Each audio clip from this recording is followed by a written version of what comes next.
Hey everybody, this is Brian here. This is going to be the top 10 crying songs.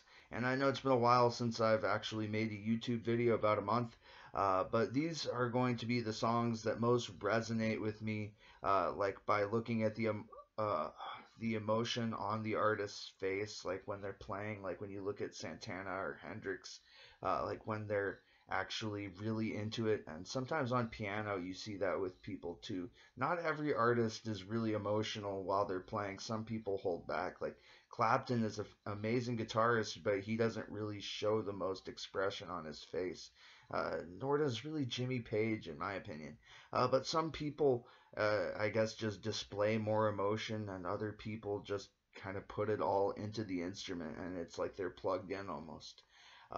But these aren't all going to be tears of joy. Some of them are more internal sadness for like the country songs. So don't take it 100% literally. Some of these are also live. I guess that these are the songs that make me most feel connected to the person playing. And also, often their body language and their facial expressions. I highly recommend watching the videos for some of these. I tried not to pick videos that are too hard to find, so you should be able to find these in the first two or three entries if you Google a common sense thing like Jimi Hendrix Woodstock or, never mind. I'm not going to go on some tangent of examples. But anyways, no order. List your favorites of your own in the comments. And of course, this is going to be subjective, so I hope no one gets offended or annoyed. You know how today is on the internet. Let's get going. Number one is going to be Stefan Grappelli, Honeysuckle Rose. Whether you listen to the older version with Django or you listen to one of the more recent entries from like the 70s or 80s, Stefan Grappelli lived until the late 90s, I think about 1998. But whether you listen to one of the more recent entries from like 1983, if that's recent, you can see the emotion in his smile. Uh, it's almost like a bird song if that was put into a facial expression, and it was certainly put into his music, of course. But perhaps, even though I'm said that I wouldn't rank these entries, this may be number one. You can just see in the subtlety in his face, he doesn't have to like go off on some extreme like you know how Jim Morrison is dancing around the stage practically, and some people look like they're leaning their head back and having an orgasm practically. The subtlety in his face, where it's not completely on the nose, and it's like a hummingbird song. The beauty in Stefan Grappelli's jazz, if, even though I think this was originally a song by Django or by Fats Waller, even I don't think he wrote this, but it's one of the most beautiful versions of this excellent standard that you can find, regardless. Um, let's go on to number two. Errol Garner. I think this is his signature song. He did write this, I'm pretty sure. Anyways, it's a true jazz standard that's performed beautifully by the musical genius that created it in the first place. I appreciate the complexity that comes with the original compared to most covers. A lot of times, covers are simplifications, a lot of the time, regardless of what you're looking at, you know?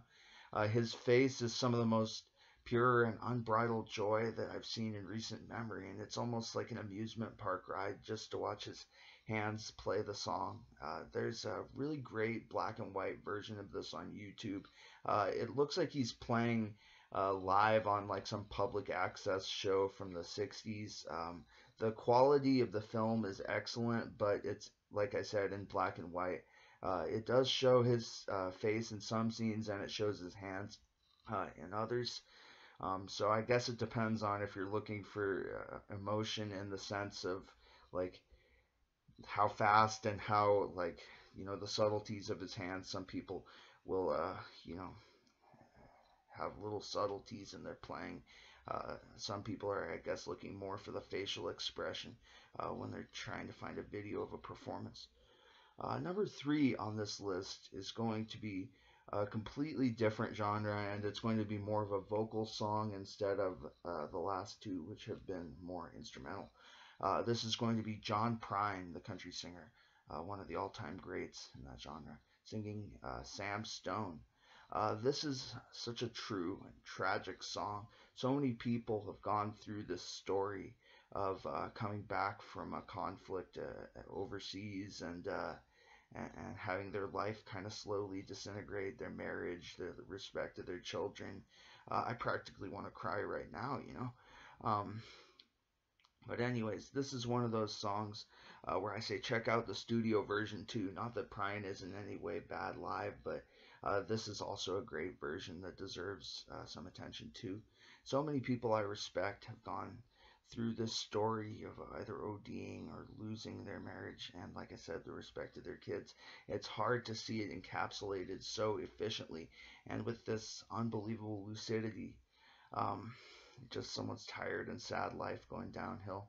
I watched a multi-part documentary on Netflix on Vietnam recently. It was like an 8-part documentary, and it made me appreciate uh, the tragicness of this whole story even more. Prime really is a poet, you know.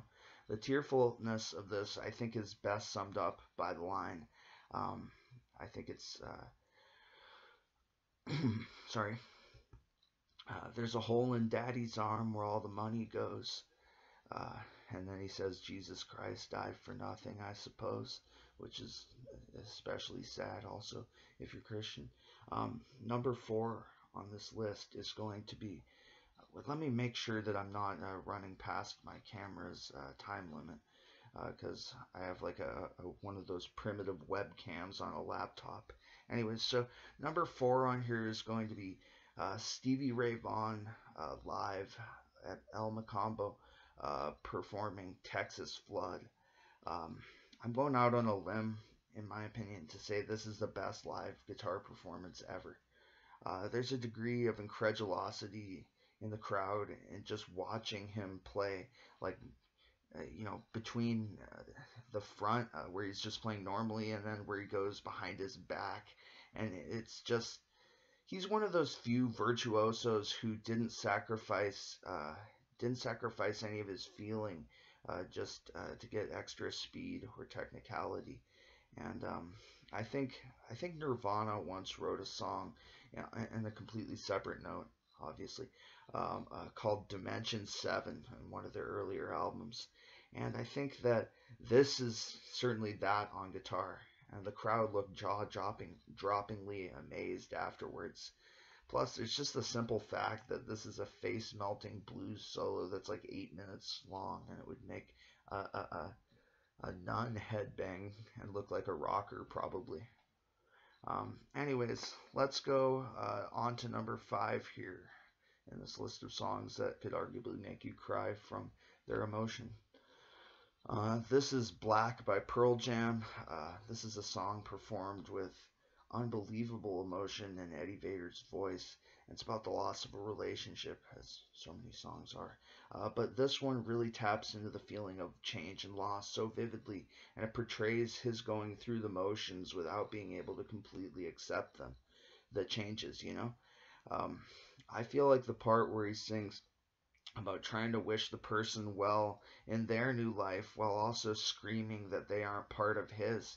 I think that there's so much relatability in that that you could practically imagine a scene from a movie that's so dramatic where he's like kneeling and clenching his hands in anger. You know, I think this song takes on its topic with unbelievable musical beauty.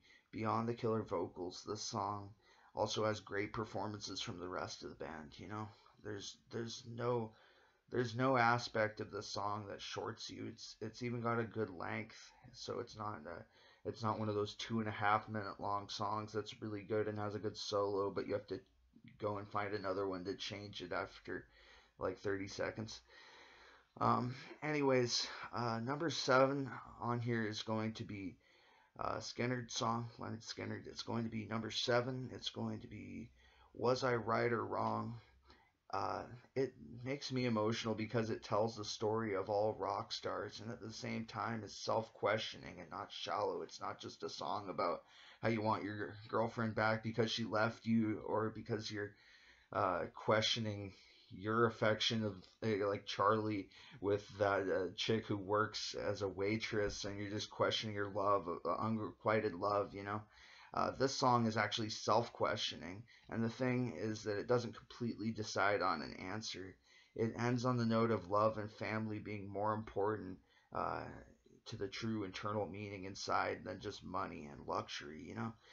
He had everything, you know. He could have any relationship he wanted from a 500,000 person crowd practically, but he realized that since he left just to prove his parents wrong, you know, he hadn't supplanted his family and that meaning with luxury, you know. And I think this song is really, really beautiful. This song makes me wish, especially that Skinner was still around and that they hadn't had that awful tragedy that took away the original lineup. Makes you wonder what if, what songs would we have today? The depth is appreciable since so many songs in rock have really formulaic lyrics. I love the line right before the solo where he says, "Take a listen, Papa. It's small yet beautiful." You got to appreciate subtlety. There's so little of it nowadays.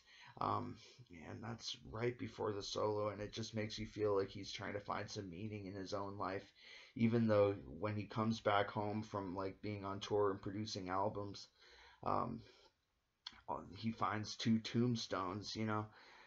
So it's like he tries to, you know, show them up above in heaven, like that he's progressed, he's found some meaning, that it wasn't a pointless endeavor for him to go out there, and he plays that beautiful solo, almost like a tribute, and then he says, uh, I forget the exact lyrics, but he says something also in honor of his mother, you know, play one for Mama now, I think is what he says.